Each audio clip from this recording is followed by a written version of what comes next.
Hi childrens, hi, hello, ಎಲ್ಲರೂ ಹೇಗಿದ್ದೀರಾ? So ನಾನು ನಿಮ್ಮ Praveen sir, chemistry lecturer at Pareeksha PU Pareeksha science. Okay, so welcome to another video. So ಇನ್ನೊಂದು ವಿಡಿಯೋಗೆ ಸ್ವಾಗತ ಸುಸ್ವಾಗತ. ಸೊ ಸೀರೀಸ್ ವಿಡಿಯೋಗೆ. ಸೊ ಇವತ್ತಿನ ಅವಧಿಯಲ್ಲಿ ನಾವು ಏನು ನೋಡ್ತೀವಂತ ಅಥವಾ ಕಂಟೆಂಟ್ ಏನಿದೆ ಅಂತ ನೋಡೋಣ. ಸೊ ಇವತ್ತಿನ ಕಂಟೆಂಟು ಅಂದರೆ ನಾವು ಅಟಾಮಿಕ್ ಸ್ಟ್ರಕ್ಚರ್ಸ್ನ ಮಾತ್ರ ಓದ್ಕೋತಾ ಬರ್ತಾ ಇದ್ವಿ, ಕರೆಕ್ಟ್ ಅಲ್ವಾ? ಸೊ ಅದರಲ್ಲಿ ಇವತ್ತಿನ ಒಂದು ಟಾಪಿಕ್ಕು ದಟ್ ಇಸ್ ಪಾರ್ಟ್ 6 ಟಾಪಿಕಲ್ಲಿ photo electric effect and atomic ಸ್ಪೆಕ್ಟ್ರಾನು ನೋಡ್ತೀವಿ. ಓಕೆ, ಇದೂ ಎಕ್ಸಾಮ್ ಪಾಯಿಂಟ್ ಆಫ್ ವ್ಯೂ ತುಂಬಾ ಇಂಪಾರ್ಟೆಂಟು. ಸೊ ಮ್ಯಾಥಮೆಟಿಕಲ್ ಈಕ್ವೇಷನ್ಸ್ ಎಲ್ಲ ಬರುತ್ತೆ. ಸೊ ದಯವಿಟ್ಟು ಈ ವಿಡಿಯೋಸ್ನ ಕಾನ್ಸಂಟ್ರೇಟ್ ಮಾಡಿ ಕೇಳಿ, ಮತ್ತು ಇದ್ರ ಜೊತೆಗೆ ಒಂದು ಬುಕ್ಕು ಮತ್ತು ಒಂದು ಪೆನ್ ಇಟ್ಕೊಬಿಟ್ರೆ ಇನ್ನೂ ಅಂಡರ್ಸ್ಟ್ಯಾಂಡಿಂಗ್ ಈಸಿ ಆಗುತ್ತೆ. ಸೊ ಇಷ್ಟನ್ನೆಲ್ಲ ಹೇಳ್ತಾ ಬನ್ನಿ ವಿಡಿಯೋ ಒಳಗೆ ಹೋಗೋಣ. So part 6 photo electric effect and atomic spectra of structure of atom or atomic structure. Okay, photo electric effect. So ಈ ಫೋಟೋ ಎಲೆಕ್ಟ್ರಿಕ್ ಎಫೆಕ್ಟ್ ಅರ್ಥ ಆಗಬೇಕಾದ್ರೆ ಪ್ರೀವಿಯಸ್ ಆಗಿ ನಾನು ಒಂದು ಪ್ಲ್ಯಾಂಕ್ಸ್ ಕ್ವಾಂಟಮ್ ಥಿಯರಿ ಅಂತ ಮಾಡಿದ್ದೆ ಪಾರ್ಟ್ 5ಅಲ್ಲಿ. ಸೊ ಆ ವಿಡಿಯೋದು ಲಿಂಕ್ ನಾನು ಡಿಸ್ಕ್ರಿಪ್ಷನಲ್ಲಿ ಕೊಟ್ಟಿರ್ತೀನಿ. ದಯವಿಟ್ಟು ಆ ವಿಡಿಯೋನ ನೋಡಿಕೊಂಡು ವಾಪಸ್ ಇದಕ್ಕೆ ಬನ್ನಿ. ಸೊ ಈ ಟಾಪಿಕ್ ಇನ್ನೂ ಚೆನ್ನಾಗಿ ನಿಮ್ಗೆ ಅರ್ಥ ಆಗುತ್ತೆ. ನಾನು ಹೇಳೋದು ಅರ್ಥ ಆಗ್ತಿದೆಯಲ್ವಾ? ಎಸ್, ಬನ್ನಿ. Photo electric effect. So photo electric effect ಅಂದರೆ ಏನು? ಸೊ ಫಸ್ಟು ಪ್ಲ್ಯಾಂಕ್ಸ್ ಏನು ಹೇಳ್ದ, ಪ್ಲ್ಯಾಂಕ್ಸ್ ಕ್ವಾಂಟಮ್ ಥಿಯರಿಲಿ ಸೊ ಒಂದು ಆಟಮು ಒಂದು ರೇಡಿಯೇಷನ್ ಅಬ್ಸರ್ವ್ ಮಾಡಿಕೊಂಡು ಅದಕ್ಕಷ್ಟೇ ಒಂದು ಎನರ್ಜಿನ ರಿಲೀಸ್ ಮಾಡುತ್ತೆ. ಸೊ ಒಂದೊಂದು ಆಟಮು ಡಿಫ್ರೆಂಟ್ ಟೈಪ್ಸ್ ಆಫ್ ಎನರ್ಜಿನ ಅಬ್ಸರ್ವ್ ಮಾಡಿ ಆಮೇಲೆ ರೀಎಮಿಟ್ ಮಾಡುತ್ತೆ ಅಂತ ಹೇಳಿದ್ರು ಅಲ್ವಾ? ಸೊ ಆ ಒಂದು ಪ್ರಿನ್ಸಿಪಲ್ ಬೇಸ್ ಮೇಲೆ ಫೋಟೋ ಎಲೆಕ್ಟ್ರಿಕ್ ಎಫೆಕ್ಟ್ ಬರುತ್ತೆ. So what is photo electric effect ಅಂದರೆ the phenomenon in which electrons are ejected from the surface of the metal when light is incident on it. ಕೆಲವೊಂದು metals ಏನು ಆಗುತ್ತಂದ್ರೆ so ಇದು metal ಅಂತ ಅನ್ಕೋಣ. ಈ metal ಮೇಲೆ ನೀವು ಲೈಟ್ ರೇಸ್ ಅನ್ನು ಪ್ರೊಜೆಕ್ಟ್ ಮಾಡಿದ್ರೆ ಈ ಸರ್ಫೇಸ್ ಅಲ್ಲಿರೋ ಎಲೆಕ್ಟ್ರಾನ್ಸ್ ಏನಾಗ್ಬಿಡುತ್ತೆ, ಆಚೆ ಬಂದ್ಬಿಡುತ್ತೆ. ಸೊ ಈ ಪ್ರೋಸೆಸ್ನ ನಾವು ಫೋಟೋ ಎಲೆಕ್ಟ್ರಿಕ್ ಎಫೆಕ್ಟ್ ಅಂತ ಕರಿತೀವಿ. ಅಂಥ ಮೆಟಲ್ಸು ಯಾವುದು ಲೈಟ್ನ ಪ್ರೊಜೆಕ್ಟ್ ಮಾಡಿದ ತಕ್ಷಣ ಎಲೆಕ್ಟ್ರಾನ್ಸ್ನ ಆಚೆ ಹಾಕುತ್ತೋ ಅದನ್ನ ನಾವು ಫೋಟೋ ಸೆನ್ಸಿಟಿವ್ ಮೆಟಲ್ಸ್ ಅಂತ ಕರಿತೀವಿ. ಒಂದು ಎಕ್ಸಾಂಪಲ್ ಹೆಂಗೆ ಕೊಡ್ಬೋದಂದರೆ, ಹಿಂದಿನ ಕಾಲದಲ್ಲಿ ಒಂದು 10-15 ವರ್ಷ ಹಿಂದೆ ನೀವು ಫೋಟೋ ಮಾಡಬೇಕಂದ್ರೆ ಈ ಥರ ಕ್ಯಾಮ್ರಾಗಳು ಇರ್ತಿರ್ಲಿಲ್ಲ. ಫೋಟೋ ನೆಗೆಟಿವ್ಸ್ ಬರ್ತಿತ್ತು. I don't know how many people's have seen. ಎಷ್ಟು ಜನ ನೋಡಿದ್ದೀರಂತ ಗೊತ್ತಿಲ್ಲ. ಸೊ ಅದರಲ್ಲೆಲ್ಲ ಒಳ್ಳೆ ದೆವ್ವ ಥರ ಕಾಣಿಸ್ತಿರ್ತಾರೆ, ನೋಡಿದ್ದೀರಾ?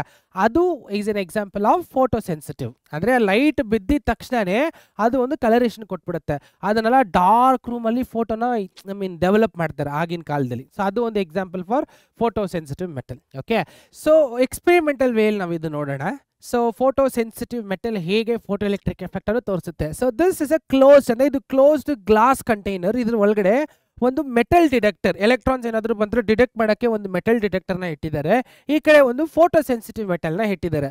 ಸೊ ಇದ್ರ ಮೇಲೆ ಏನಾದರೂ ಲೈಟ್ನ ಪ್ರೊಜೆಕ್ಟ್ ಮಾಡಿದ್ರೆ ಅಥವಾ ಸನ್ಲೈಟಲ್ಲಿ ಇಟ್ಟರೆ ಸಾಕು, ಏನಾಗುತ್ತೆ, ಈ ಮೆಟಲಿಂದ ಎಲೆಕ್ಟ್ರಾನ್ಸ್ ಆಚೆ ಬರುತ್ತೆ. ಎಲೆಕ್ಟ್ರಾನ್ಸ್ ಅಂದರೆ ಏನು, ಜನರಲಿ ಚಾರ್ಜ್ ಅಲ್ವಾ? ಸೊ ಚಾರ್ಜ್ ಇಲ್ಲಿ ಬಂದಿದ ತಕ್ಷಣ ಈ ಡಿಟೆಕ್ಟರಲ್ಲಿ ಏನಾಗುತ್ತೆ, ಡಿಟೆಕ್ಟ್ ಆಗಿ ಈ ಡಿಟೆಕ್ಟರು ಒಂದು ಅಮ್ಮೀಟರ್ ಕನೆಕ್ಟ್ ಮಾಡಿರ್ತಾರೆ. ಅಮ್ಮೀಟರ್ ಅಂದರೆ ಏನಂತ ಗೊತ್ತಾ? Ammeter is a device to find current ಅನ್ನು ಮೆಷರ್ ಮಾಡೋ ಡಿವೈಸ್ನ ನಾವು ಅಮ್ಮೀಟರ್ ಅಂತ ಕರಿತೀವಿ. ಸಮ್ಮೀಟರ್ ಇದೆ, ಗ್ಯಾಲ್ವನೋಮೀಟರ್ ಇದೆ, ವೋಲ್ಟ್ ಮೀಟರ್ ಎಲ್ಲ ಇದೆ. ಸೊ ಗ್ಯಾಲ್ವನೋಮೀಟರ್ ತುಂಬ ಚಿಕ್ಕ ಕರೆಂಟ್ನ ಮೆಷರ್ ಮಾಡೋಕ್ಕೆ, ಅಮ್ಮೀಟರ್ ಒಂದು ಮೆಷರಬಲ್ ಯೂನಿಟ್ ಆಫ್ ಕರೆಂಟ್ ಇತ್ತು ಅಂದರೆ ಅಮ್ಮೀಟರ್ ಯೂಸ್ ಮಾಡ್ತೀವಿ. ಕರೆಂಟ್ದು ಸ್ಪೀಡ್ ಮೆಷರ್ ಮಾಡೋಕ್ಕೆ ನಾವು ಪೊಟೆನ್ಷಿಯಲ್ ಡಿಫ್ರೆನ್ಸ್ ಅಂದರೆ ವೋಲ್ಟ್ ಮೀಟರ್ ಯೂಸ್ ಮಾಡ್ತೀವಿ. ಸೊ ಈ ಒಂದು ಸೆಟಪ್ ಇಟ್ಟಾಗ ಏನಾಗುತ್ತೆ, ಸೊ ಅಮ್ಮೀಟರಲ್ಲಿ ನಿಮಗೆ ಡಿಫ್ಲೆಕ್ಷನ್ ಕಾಣಿಸುತ್ತೆ. ಬ್ಯಾಟ್ರಿ ಯಾಕೆ ಸರ್ ಇಟ್ಟಿದ್ದಾರೆ ಅಂತ ಕೇಳಿದ್ರೆ, ಇದೇನಾದರೂ ಪ್ರೋಸೆಸ್ನ ಫಾಸ್ಟ್ ಮಾಡಬೇಕಂದ್ರೆ ನಾವು ಬ್ಯಾಟ್ರಿ ಯೂಸ್ ಮಾಡ್ಕೋಬೋದು. ಆ್ಯಕ್ಚುಲಿ ಬ್ಯಾಟ್ರಿಲಿ ಯೂಸ್ ಇಲ್ಲ. ಸೊ ಲೈಟ್ ಮಾತ್ರ ಇಂಪಾರ್ಟೆಂಟ್. ಎಷ್ಟು ಲೈಟ್ ರೇಸ್ ಬೀಳುತ್ತೋ ಅದಕ್ಕಷ್ಟೇ ಎಲೆಕ್ಟ್ರಾನ್ಸ್ ಮೂವ್ ಆಗುತ್ತೆ, ಅದಕ್ಕಷ್ಟೇ ಅಮ್ಮೀಟರ್ ಏನಾಗುತ್ತೆ, ಡಿಫ್ಲೆಕ್ಷನ್ಸ್ ಅಂತ ತೋರಿಸುತ್ತೆ. ಸೊ ಈ ಒಂದು ಸೆಟಪ್ಪು ಫೋಟೋ ಎಲೆಕ್ಟ್ರಿಕ್ ಎಫೆಕ್ಟ್ ಅನ್ನು ಹೇಳುತ್ತೆ. ಅರ್ಥ ಆಗ್ತಿದೆಯಲ್ಲ ಫೋಟೋ ಎಲೆಕ್ಟ್ರಿಕ್ ಎಫೆಕ್ಟ್ ಅಂದರೆ ಏನು ಅಂತ? Yes, the ejected electrons are called as photo electrons. ಯಾವ ಒಂದು ಎಲೆಕ್ಟ್ರಾನ್ಸ್ ಮೆಟಲ್ ಸರ್ಫೇಸ್ ಇಂದ ಲೈಟ್ ರೇಸ್ ಇಂದ ಆಚೆ ಬಂತೋ ಅದನ್ನ ನಾವು ಫೋಟೋ ಎಲೆಕ್ಟ್ರಾನ್ಸ್ ಅಂತ ಕರಿತೀವಿ. ಓಕೆ, ಸೊ ಡೆಫಿನೇಷನ್ಸ್ ಎಲ್ಲ ತುಂಬಾನೇ important. Next, the kinetic energy of ejected photo electrons is directly proportional to the frequency of light incident on the metal surface. So ನೀವು ಯಾವ ಒಂದು ಫ್ರೀಕ್ವೆನ್ಸಿನ ಹಿಟ್ ಮಾಡ್ತಿರೋ ಅದು ಫಾಸ್ಟ್ಗಷ್ಟೇ ಎಲೆಕ್ಟ್ರಾನ್ ಆಚೆ ಬರುತ್ತೆ. So E is equal to HV. ಅದೇ equation ನಾನು use ಮಾಡ್ಬೋದು, ನೆಕ್ಸ್ಟ್ ಸ್ಲೈಡಲ್ಲಿ ತೋರಿಸ್ತೀನಿ ನಿಮಗೆ. So the energy are the velocity of the ejected photo electrons, ಅಂದರೆ ಒಂದು ಫೋಟೋ ಎಲೆಕ್ಟ್ರಾನ್ಸ್ ಎಷ್ಟು ಫಾಸ್ಟ್ ಆಚೆ ಬರುತ್ತೋ ಅದು ನೀವು ಕಳಿಸಿರೋಂಥ ಒಂದು ರೇಡಿಯೇಷನ್ಗೆ ಡೈರೆಕ್ಟ್ಲಿ ಪ್ರಪೋರ್ಷನಲ್ ಆಗಿರುತ್ತೆ. ರೇಡಿಯೇಷನ್ ಎಷ್ಟು ಫಾಸ್ಟ್ ಇರುತ್ತೋ ಎಲೆಕ್ಟ್ರಾನ್ಸ್ ಅಷ್ಟು ಫಾಸ್ಟಾಗಿ ಆಚೆ ಬರುತ್ತೆ. ಸೊ ಇದೆಲ್ಲಾನು ಫೋಟೋ ಎಲೆಕ್ಟ್ರಿಕ್ ಎಫೆಕ್ಟ್ ನಮಗೆ ಹೇಳುತ್ತೆ. ಅರ್ಥ ಆಗ್ತಿದೆಯಲ್ಲ? So this process is also called as photo emission. Photo electric ಎಫೆಕ್ಟ್ನ ಇನ್ನೊಂದು ಹೆಸರಲ್ಲಿ ಏನು ಕರಿಬೋದು, ಫೋಟೋ ಎಮಿಷನ್ ಅಂತಾನೂ ಕರಿಬೋದು. ಅರ್ಥ ಆಗ್ತಿದೆಯಲ್ಲ? Photo electrons, photo emission, photo electric effect ಮತ್ತು ಸಿಂಪಲ್ ಸೆಟಪ್. ಬನ್ನಿ ನೆಕ್ಸ್ಟ್ ಸ್ಲೈಡ್ಗೆ ಹೋಗೋಣ. Yes, threshold energy of photo electric effect. ಏನು ಸರ್ ಇದು threshold energy? Listen, the minimum amount of energy required to remove an electron from the metal is called as threshold energy. ಒಂದು photo sensitive ಮೆಟಲಿಂದ ಎಲೆಕ್ಟ್ರಾನ್ನ ಆಚೆ ಹಾಕ್ಲಿಕ್ಕೆ ನನಗೆ minimum energy ಎಷ್ಟು ಬೇಕಾಗುತ್ತೋ ಆ ಎನರ್ಜಿನ ನಾನು ಥ್ರೆಶೋಲ್ಡ್ ಎನರ್ಜಿ ಅಂತ ಕರಿತೀನಿ. ಈ ಥ್ರೆಶೋಲ್ಡ್ ಎನರ್ಜಿ ಎಲ್ಲ ಫೋಟೋ ಸೆನ್ಸಿಟಿವ್ ಮೆಟಲ್ಗೂ ಸೇಮ್ ಇರುತ್ತಾ? ಅಲ್ಲ, ಒಂದು ಡಿಫ್ರೆಂಟ್ ಮೆಟಲ್ಸ್ಗೆ ಬೇರೆ ಬೇರೆ ಥರದ ವ್ಯಾಲ್ಯೂ ಇರುತ್ತೆ. ಇಟ್ ಡಿಪೆಂಡ್ಸ್ ಆನ್ ಯಾವ ಮೆಟಲ್ ನಾವು ಮಾತಾಡ್ತಿದ್ದೀವಿ ಅಂತ. Okay, yes. The minimum frequency of light required for photo electric effect in to occur is called as threshold frequency. ನೋಡಿ, ಥ್ರೆಶೋಲ್ಡ್ ಎನರ್ಜಿ ಆಗಿರಲಿ, ಥ್ರೆಶೋಲ್ಡ್ ಫ್ರೀಕ್ವೆನ್ಸಿ ಆಗಿರಲಿ, 1 ಮಾರ್ಕ್ ಕ್ವೆಶನ್ ಬಂದೇ ಬರುತ್ತೆ. ಸೊ ಡೆಫಿನೇಷನ್ ಆಗಿರಲಿ, ಅದರದ್ದು ಗ್ರೀಕ್ ಆಲ್ಫಾಬೆಟ್ ಆಗಿರಲಿ ನಮಗೆ ಗೊತ್ತಿರಬೇಕು. ಸೊ ಥ್ರೆಶೋಲ್ಡ್ ಫ್ರೀಕ್ವೆನ್ಸಿ ಅಂದರೆ ಮಿನಿಮಮ್ ಫ್ರೀಕ್ವೆನ್ಸಿ, ಲೈಟ್ ರೇಸ್ ಎಷ್ಟು ಬೇಕಾಗುತ್ತೆ ಫೋಟೋ ಎಲೆಕ್ಟ್ರಿಕ್ ಎಫೆಕ್ಟ್ನ ಆಗಲಿಕ್ಕೆ ಒಂದು ಮೆಟಲ್ಗೆ, ಅದನ್ನು ನಾವು ಥ್ರೆಶೋಲ್ಡ್ ಫ್ರೀಕ್ವೆನ್ಸಿ ಅಂತ ಕರಿತೀವಿ. ಅದೇ ಥರ ಥ್ರೆಶೋಲ್ಡ್ ಎನರ್ಜಿನೂ ನಮಗೆ ಬೇಕಾಗುತ್ತೆ. ಅರ್ಥ ಆಯ್ತಲ್ಲ? ಬನ್ನಿ ಈಗ ಒಂದು ಮ್ಯಾಥಮೆಟಿಕಲ್ ರಿಲೇಷನ್ ನೋಡೋಣ. The relationship between threshold energy and the frequency is as follow. psi is equal to hv which is equal to hc by lambda. So ನಾವು ಕ್ವಾಂಟಮ್ ಮೆಕ್ಯಾನಿಕಲ್ ಆಫ್ ಮಾಡೆಲ್ ನೋಡಿದ್ವಲ್ಲ, ಅದ್ರಲ್ಲಿ ಏನು ರಿಲೇಷನ್ ಇರುತ್ತೆ ಅದೇ ಇದು ಪಾರ್ಟಿಕಲ್ಗೆ ಬರುತ್ತೆ, ಇದು wave ಫಂಕ್ಷನ್ಗೆ ಬರುತ್ತೆ. ಸಿಂಪಲ್. ಅರ್ಥ ಆಯ್ತಲ್ಲ? ನೋಡಿ, ಇದು ಎಲ್ಲದಕ್ಕೂ ಮೂಲ ಕಾರಣ ಯಾವುದು? ಬೋರ್ ಒಣೆ ಕೊಟ್ಟಿರೋದು. So E is equal to H V, ಆ ಒಂದು ಈಕ್ವೇಷನಿಂದನೇ ನಾವು ಹಲವಾರು ಈಕ್ವೇಷನ್ಸ್ನ ನಾವು ಡಿರೈವ್ ಮಾಡ್ಕೊಂಡು ಬರ್ತಾ ಇದ್ದೀವಿ. ಇಲ್ಲಿ ನೋಡಿ, ಫೋಟೋ ಎಲೆಕ್ಟ್ರಿಕ್ ಎಫೆಕ್ಟ್ಗೆ ಒಂದು ಬ್ಯೂಟಿಫುಲ್ ಎಕ್ಸಾಂಪಲ್. ಇದು ಸರ್ಫೇಸ್ ಆಫ್ ದಿ ಮೆಟಲು. ಈ ಮೆಟಲ್ ಮೇಲೆ ಏನಾದರೂ ನಾನು ಲೈಟ್ ರೇಸ್ ಅಂದರೆ ಲೈಟ್ ಫ್ರೀಕ್ವೆನ್ಸಿ ಬಿತ್ತು ಅಂದರೆ ನೋಡಿ, ಇಲ್ಲಿ ಮೆಟಲ್ ಸರ್ಫೇಸ್ ಮೇಲಿರೋ ಎಲೆಕ್ಟ್ರಾನ್ಸ್ ಎಲ್ಲ ಏನಾಗ್ತಿದೆ, ಎಲ್ಲನೂ ಆಚೆ ಬರ್ತಿದೆ. ಇದೆಲ್ಲ ಎಲೆಕ್ಟ್ರಾನ್ಸು. ಸೊ ರೇಸ್ ಎಷ್ಟು ಫಾಸ್ಟಾಗಿ ಬಂದು ಬೀಳುತ್ತೋ ಅಷ್ಟು ಫಾಸ್ಟಾಗಿ ರೇಸು ಆಮೇಲೆ ಎಲೆಕ್ಟ್ರಾನ್ಸ್ ಆಚೆ ಬರುತ್ತೆ. ಅರ್ಥ ಆಗ್ತಿದೆ? ಇದು ಹೆಂಗೆ ಇಮ್ಯಾಜಿನ್ ಮಾಡ್ಕೋಬೋದಂದರೆ, ನೀರಿದೆ, ಆ ನೀರಲ್ಲಿ ನಾನು ಎಷ್ಟು ಬೇಗ ಕಲ್ಲನ್ನ ಎಸಿತೀನೋ ಅಷ್ಟೇ ನೀರು ಆಚೆ ಬರುತ್ತೆ ಅಲ್ವಾ? ಅಷ್ಟು ಫಾಸ್ಟಾಗಿ ನೀರು ಆಚೆ ಬರುತ್ತೆ.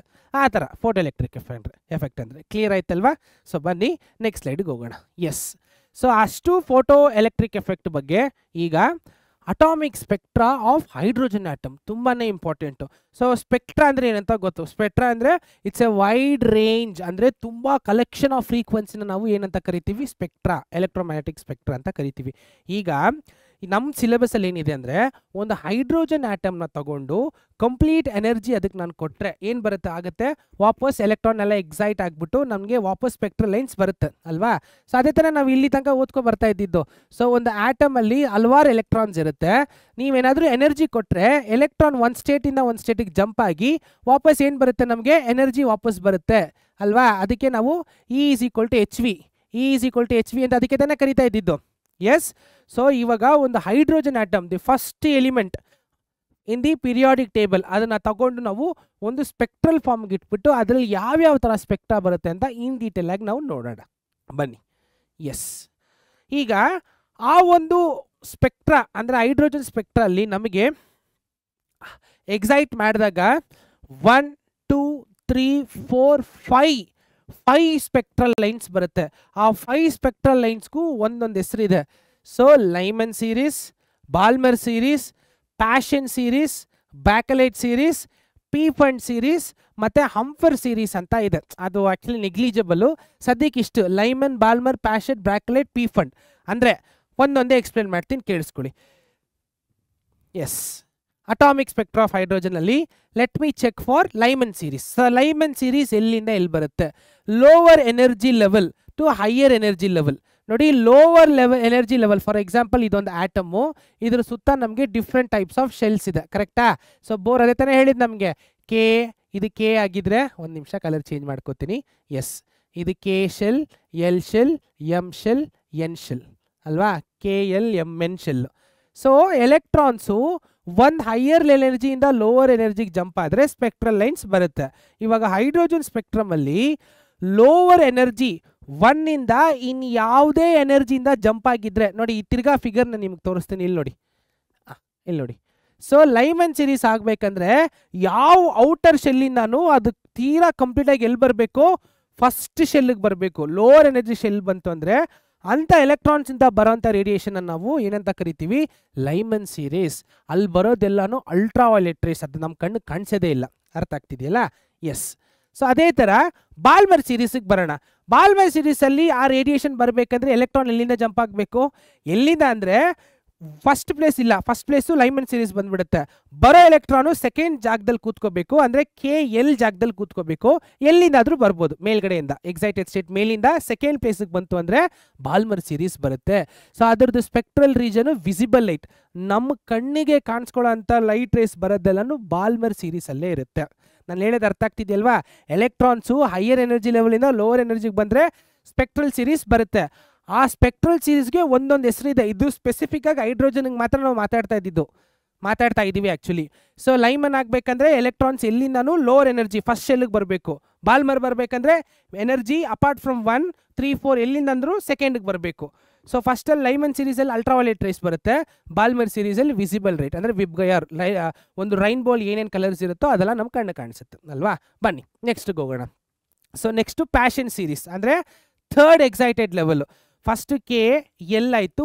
M ಅಂದರೆ M ಜಾಗಕ್ಕೆ ಏನಾದರೂ ಎಲೆಕ್ಟ್ರಾನ್ಸ್ ಎಲ್ಲಿಂದಾದರೂ M ಜಾಗದಲ್ಲಿ ಅಂದರೆ ಥರ್ಡ್ ಪ್ಲೇಸಿಗೆ ಬಂತು ಅಂದರೆ ಅದನ್ನು ನಾವು ಪ್ಯಾಷನ್ ಸೀರೀಸ್ ಕನ್ಸಿಡರ್ ಮಾಡ್ತೀವಿ. ಸೊ ಅದರ ರೀಜನ್ ಯಾವ ಥರ ಇರುತ್ತೆ? ನಿಯರ್ ಇನ್ಫ್ರಾರೆಡ್ ರೇಸ್ಗೆ ಹತ್ರ ಹೋಗುತ್ತೆ, ಬಟ್ ನಮ್ಗೆ ಅದು ಕಾಣಿಸಲ್ಲ. ಇನ್ಫ್ರಾರೆಡ್ ರೇಸ್ಗೆ ಹತ್ರ ಹೋಗುತ್ತೆ, ಆದರೆ not infra. Okay, next Brackett series ಬರಬೇಕಂದ್ರೆ ಯಾವುದೇ ಒಂದು ಎಲೆಕ್ಟ್ರಾನ್ ಹೈಯರ್ ಲೆವೆಲಿಂದ ಇಟ್ ಶುಡ್ ಸ್ಟ್ಯಾಂಡ್ ಫಾರ್ 4ನೇ ಪ್ಲೇಸಿಗೆ ಬರಬೇಕು. ನೋಡಿ, ಫಸ್ಟ್ ಪ್ಲೇಸಿಗೆ ಬಂದರೆ ಯಾವುದು? ಲೈಮನ್ನು. ಸೆಕೆಂಡಿಗೆ ಬಂದರೆ ಬಾಲ್ಮರು. ಥರ್ಡಿಗೆ ಬಂದರೆ ಪ್ಯಾಷನಿಟ್ಟು. ಫೋರ್ತಿಗೆ ಬಂದರೆ ಬ್ಯಾಕಲೈಟ್ ಸೀರೀಸ್. ಅರ್ಥ ಆಗ್ತಿದೆಯಲ್ಲ? ಹೈಯರ್ ಲೆವೆಲಿಂದ ಲೋವರ್ ಲೆವೆಲ್ಗೆ ಬರಬೇಕು. ಈ ಎಲೆಕ್ಟ್ರಾನ್ ಯಾವ ಲೆವೆಲಲ್ಲಿ ಕೂತ್ಕೊಳ್ಳುತ್ತೋ ಆ ಲೆವೆಲ್ ಮೇಲ್ಗಡೆ ರೇಸ್ ಯಾವ ಥರ ಬರುತ್ತೆ ಅಂತ ನಾವು ಪ್ರಿಡಿಕ್ಟ್ ಮಾಡ್ಬೋದು. ನೋಡಿ ಎಷ್ಟು ಚೆನ್ನಾಗಿದೆ ಟಾಪಿಕ್ ಇದು.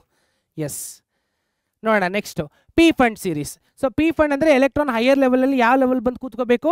5ನೇ ಲೆವೆಲಲ್ಲಿ ಬಂದು ಕೂತ್ಕೋಬೇಕು. ಆವಾಗ ನಮ್ಗೆ ಎಂಥ ಸೀರೀಸ್ ಬರುತ್ತೆ? P fund series. ಇದನ್ನು ಯಾವ ಥರ ಸ್ಪೆಕ್ಟ್ರಾ ಕನ್ಸಿಡರ್ ಮಾಡ್ಬೋದು?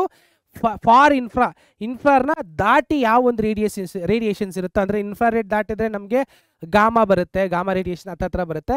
ಆ ರೇಂಜಿಗೆ ನಾವು ಇದನ್ನು ಈಕ್ವೇಟ್ ಮಾಡ್ಕೋಬೋದು. ಸೊ ಲಾಸ್ಟಲ್ಲಿ ಬರೋದು ಹಂಫ್ರಿ ಸೀರೀಸ್. ಇದು ಯಾವ ಎಕ್ಸೈಟೆಡ್ ಲೆವೆಲಿಂದನೂ ಬಂದು ಸೊ ಗ್ರೌಂಡ್ ಲೆವೆಲ್ ಎಲ್ಲಿ ಕೂತ್ಕೋಬೇಕು? 6ನೇ ಜಾಗದಲ್ಲಿ ಎಲೆಕ್ಟ್ರಾನ್ ಕೂತ್ಕೋತು ಅಂದರೆ ಹೈಯರ್ ಲೆವೆಲಿಂದ 6ನೇ ಲೆವೆಲ್ಗೆ, ಅದನ್ನ ನಾವೇನಂತ ಕರಿತೀವಿ?